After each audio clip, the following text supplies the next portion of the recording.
Hello, good morning. Isang magandang morning na naman mga kababayan. At ito, sa kalap natin ng pag-scroll natin, no?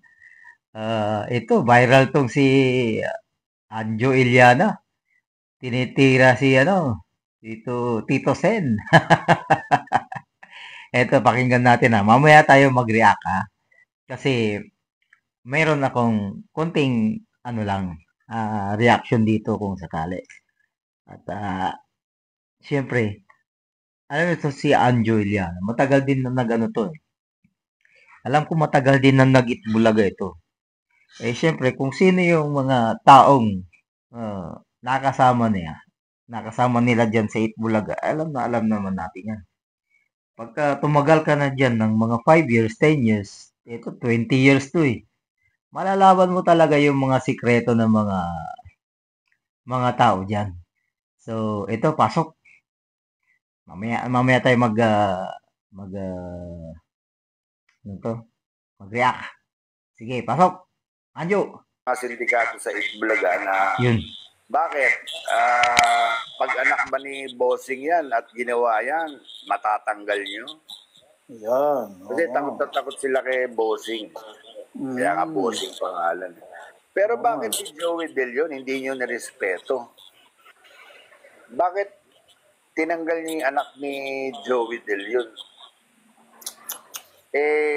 Nagtatrabaho yung tao nagkataon may Nagkasabay lang. Nagkasabay. Nasaan na ba yung kwento ko? Nakikimpi. Okay, Kimpi. Di ba? Sabi ko nga dati, ewan ko sino mga kausap ko doon. Yung anak ba ni Bossing, pag nandyan sa Itbulaga, kaya niyong sibakin?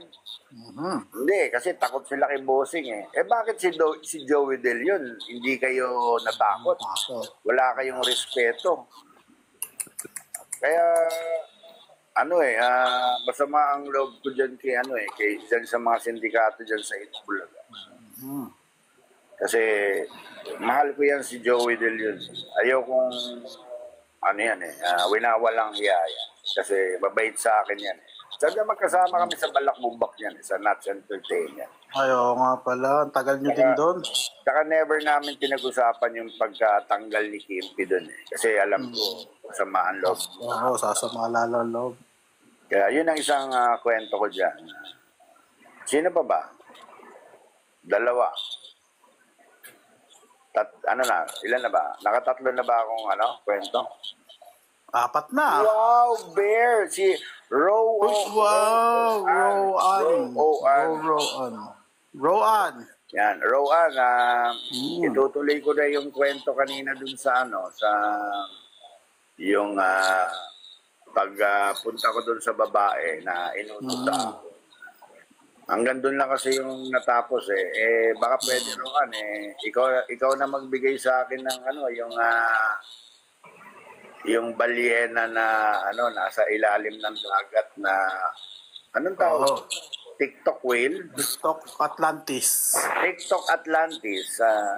Ikaw na lang magbigay para matapos ko na tong kwento. Kasi marami nag-aabang dito. Ayan, mga chismosa, 1.7 thousand na nag-aantay kung sino ba daw ang sabit. Kung sino ang sabit.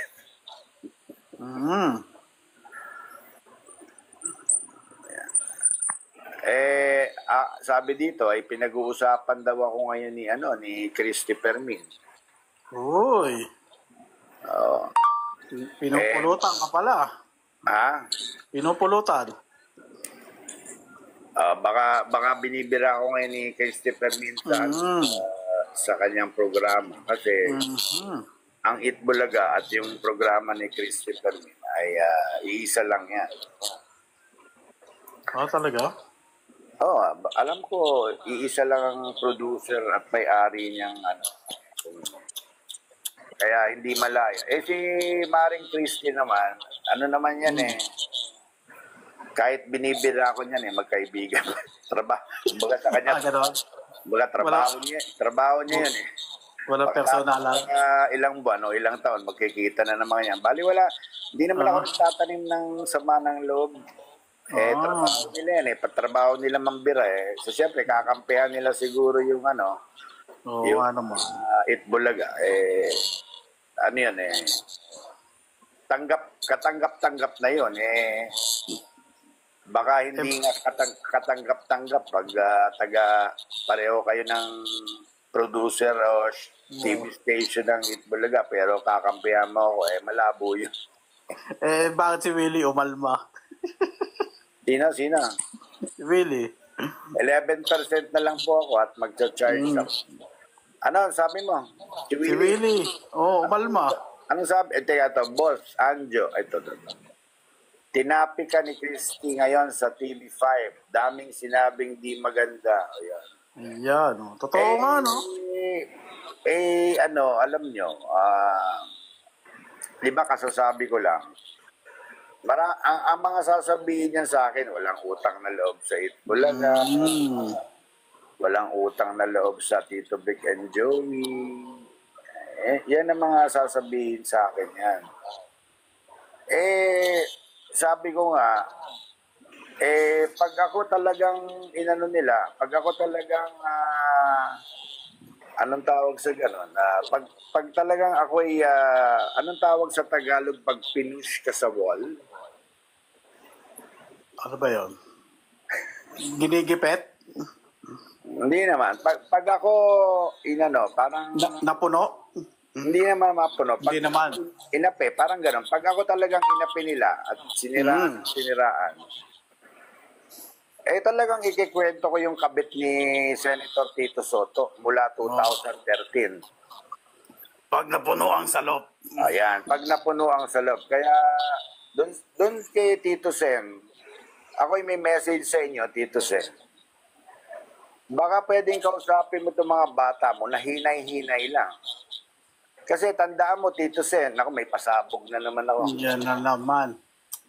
Tito Sen, tandaan mo, hindi lang yung kabit mo ang alam ko, di ba? Kasi inutos mo sa akin yun Ako lang ito para sa iyo pag ako hindi nyo tinigilan, sinabi ko na nga, bibigyan ko kayo ng 1 linggo na tumigil kayo. Pag hindi nyo ako tinigilan, ilalantad ko talaga. Nahihiya lang ako sa asawa nyo, kay Helen, ano mga apelido ng asawa ni... Kasi nga, may edad na Oo. Tsaka kaibigan ko rin yung anak niyang vice mayor. Ayoko sanang gawin ito, pero sila nag-umpisa sila yung naglalabas ng mga kasiraan sa akin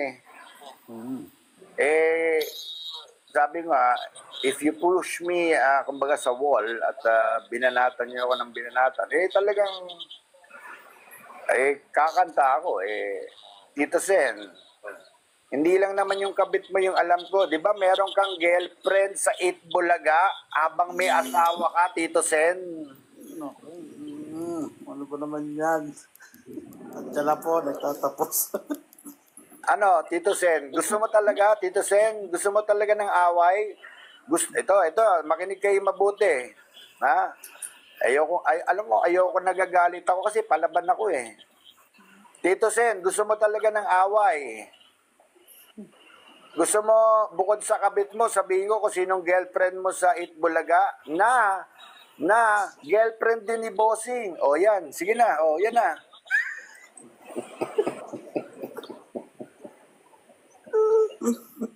Gusto nyo talagang, gusto nyo magkasiraan dito, Gusto nyo talagang, sige, Christy Permin, banata mo, Christy Permin, at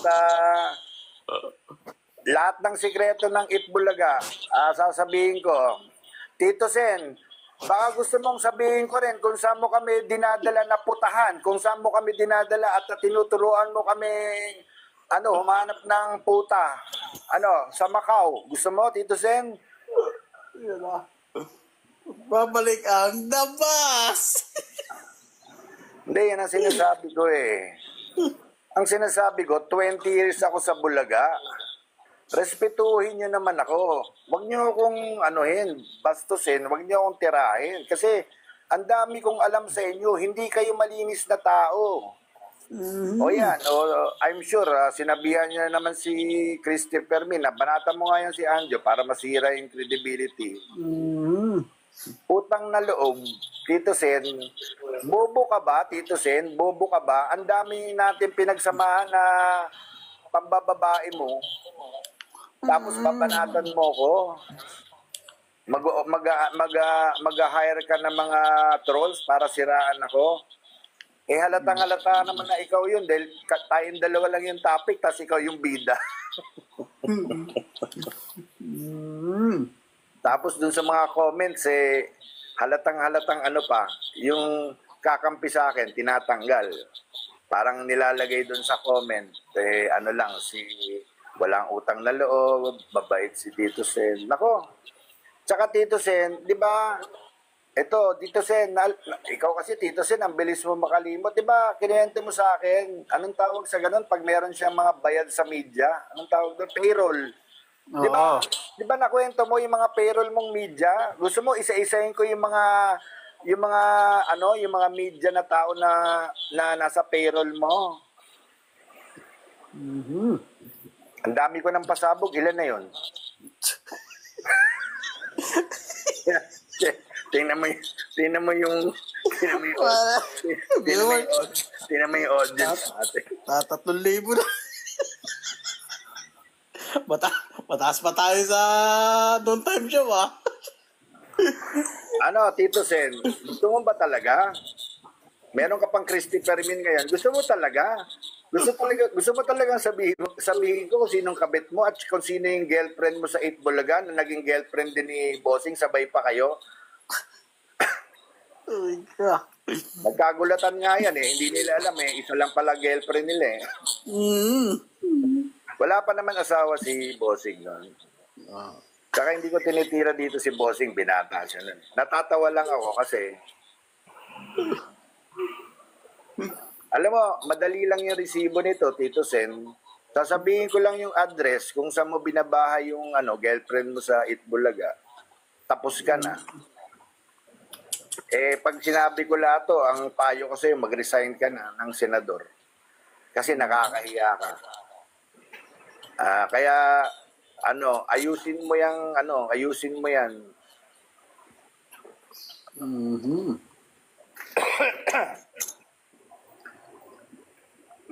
At saka yung mga nagtatanong dito, yan. walang kinalaman. Wala akong alam kung sino ang kung meron man nagplano kay Pepsi Paloma, wala akong alam. Wala akong alam. Yun. Kung ano nangyari kay Pepsi Paloma. Pero narinig ko. Pero narinig ko kung sino ang pumatay kay Barangay Captain Ray de la Cruz. Ayan, overheard. Yung manager ni Pepsi Paloma. Kaya siguro mag-iiwan na lang ako ng video para sa iyo, Bryce. Paki-play na lang pag pinapatay na ako nitong mga to kasi talagang masisira sila Kaya may nagdo-doorbell na yung Metrocom. Masyado na ba ako maraming sinabi? Masyado na tayong umiinit. Ate yan, tinan mo, 3,000 na nakikinig. 3,000 na. Unbelievable. Kasi, biro mo, mag-isa lang ako. Wala akong kasama. Ikaw pala, kasama ko. Ibig sabihin, nag-ano lang tayo dito. Nagbablog. Wala naman akong perang pambayad dyan sa mga troll. Oo nga. Okay lang naman na pero nung na-trace ko kasi, Bryce, na galing Itbulaga itong ibang mga natin. At kasi ito na, sasabihin ko na, sa sindikato dyan sa Itbulaga, sa sindikato, di ba sabi ko sa iyo, may mga masasamang tao dyan? Yung sindikato sa Itbulaga. Isa na si Tito Sen doon sa sindikato doon. Parang advisor yun, advisor.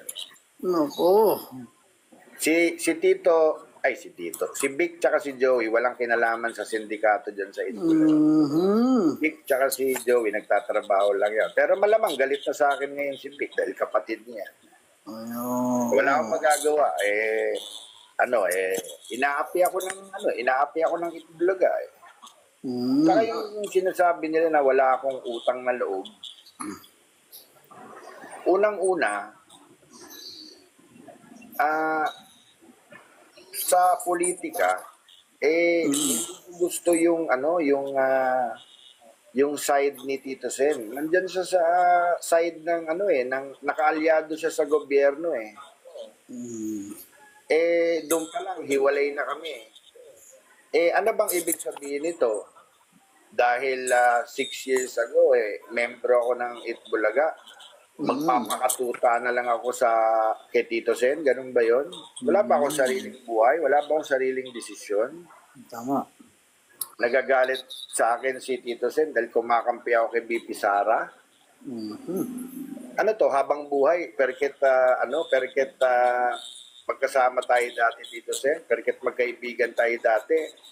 Hindi na pwede akong maniwala kay BP Sara at siya ang pinaniniwalaan ko na susunod na magiging presidente ng Pilipinas dahil wala akong bilib sa presidente mo. Tuta mo Tito Sen habang buhay? Teka muna. Kung ako'y tuta ako ng taong bayan. Tuta ako ng mga taong may hirap na ninakawan nitong gobyernong to. Yan. Tuta ako ng taong bayan. Tuta ako ng mga ninakawan. Aminin ko, tuta ako. Pero kung nagagalit ka dahil bakit hindi ako tuta mo, Tito Sen, talagang hindi ako sasama sa idin sa gobyernong yan dahil ang daming nakawan dito sa gobyernong to. Talagang never ako sasama dyan sa gobyerno. Hindi ko susuportahan tong gobyerno to dahil ito na ang pinakakurakot na gobyerno sa tanang buhay ko na naranasan. Tapos wala pa nangyayari. Tapos susuportahan ko kayo dyan sa nyo. Hindi, dito ako kay BP Sara. Dito ako. Dito ako sa DDS. Magdedeklara na akong DDS. Mag-a-apply na akong Senador Bryce. Mag-a-apply na akong senador dito kay BP Sara. Titikat ka na. Titiket na ako para kung manalo ako pagdating ko sa Senado, sige, doon kami debate ni Tito Sen. Ang gusto nila, wala ka napansin sa Itbulaga, lahat ng artista doon bawal magsalita. Oo nga, no? Kasi nga gusto nila tuta. Gusto nila yung mga artista tuta nila. Kung saan si Tito Sen, doon sila, gano'n. Wala nang karapatan. Ayoko maging tuta. Kung nagagalit sila at hindi ako sumusuporta sa kaalyado ni Tito Sen, kakampi ko yung mga ninakawan Alam nga naman, Tito Sen, kampihan ko kayo. Yung mga kakampi mo, magnanakaw. Para akong tanga nun. Ayan. Para akong gago nun. Kung dahil sa'yo, kakampi ako sa mga magnanakaw, wag na lang, Toy. Wag na lang.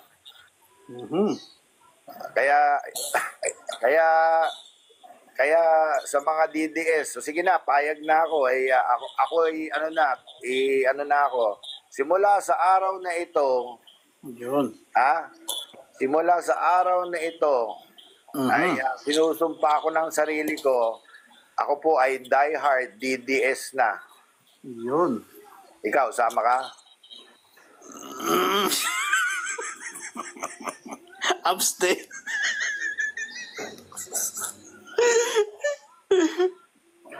Pero totoo yun. Nag-decide na ako dahil sa matagal ko rin pinag-isipan to Gusto ko nga pagbigyan yan si BBM na baka magbago pa. Mukhang hindi magbabago to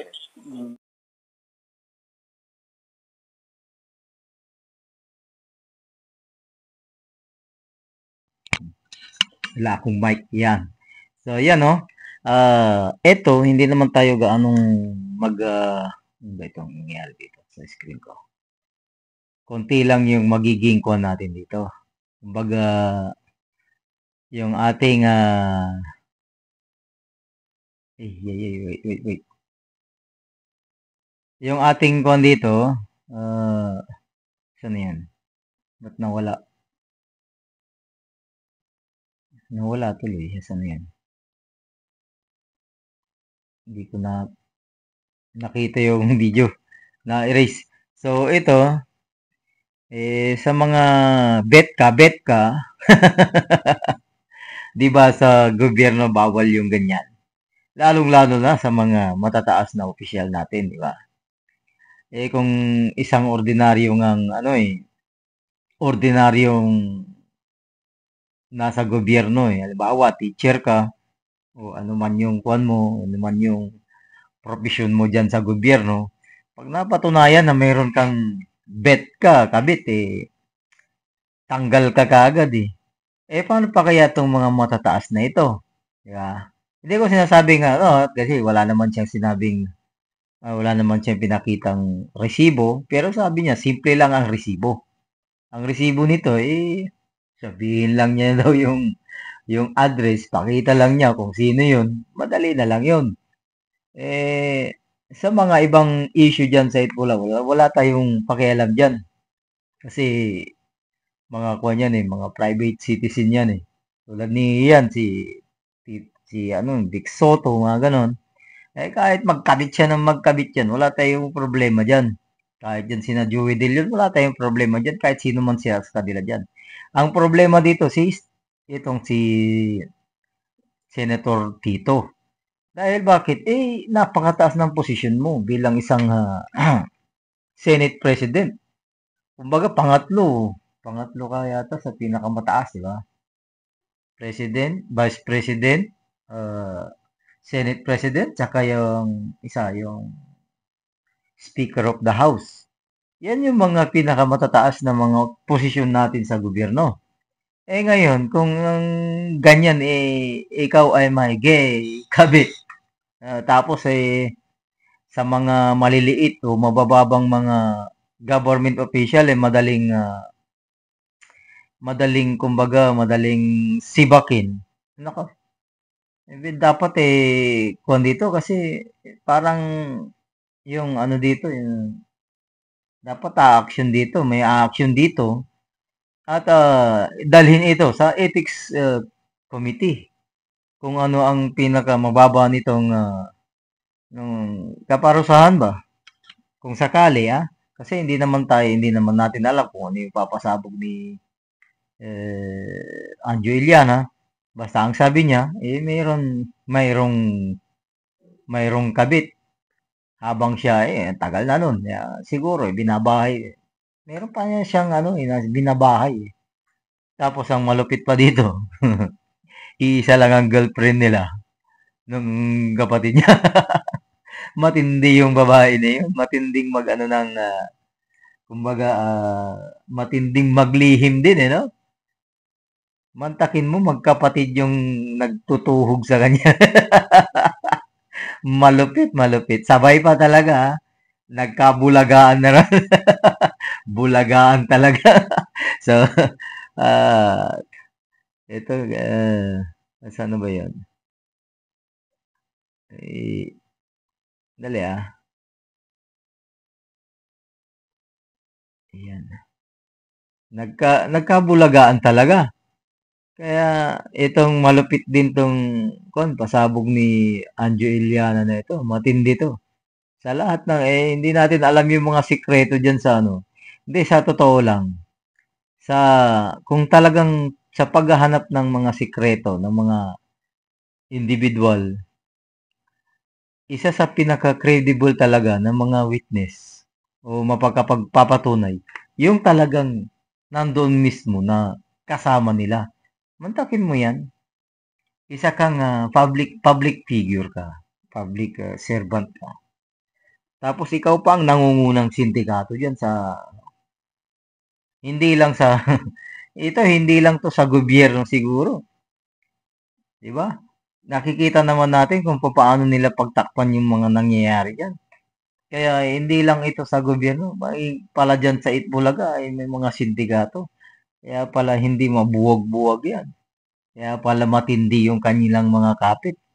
So hanggang dito na lang at maraming salamat po sa inyong panonood at kung hindi pa kayo nakaka-subscribe sa ating channel, andyan lang po ang subscribe button at pakiclick na rin yung notification bell para lagi kayong updated sa ating mga videos.